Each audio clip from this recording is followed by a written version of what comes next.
nga ba ng radioactive iodine procedure ko nga sa Philippine Heart Center para sa sakit kong hyperthyroidism. Meron na nga bang improvement yung aking radioactive iodine procedure nga?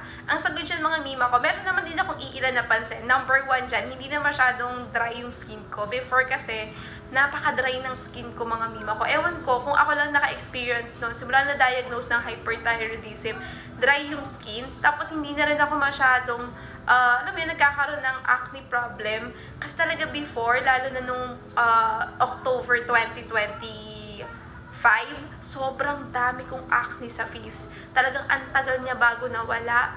And about naman talaga dun sa physical ko, like, napapagod. Meron pa rin akong konting hingal, guys. And may konti pa rin naman akong nararamdaman sa lalamunan ko.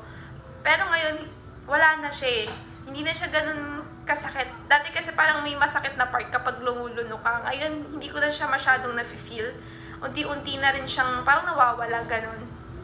Kasi, yung iba kasi dyan nasasabi nila, parang hinihingal ka. Kasi may part pa rin talaga na hinihingal ako, mima ko. Lalo na kapag sunod-sunod yung nagre-reply ako ng mga question about nga sa hyperthyroidism ko, mga ganyan dito sa video.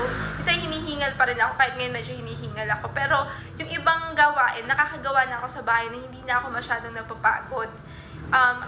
Again, 2 weeks pa lang naman kasi after ng radioactive iodine ko. Hindi naman kasi agad-agad magiging okay ka. Sabi rin naman ng doktor ko, may process pa rin naman daw yun. So again, 2 weeks na po ako after ng radioactive iodine. Yun lang naman yung mga napansin ko. Hindi na dry yung skin ko, hindi na masyadong masakit na lamunan ko.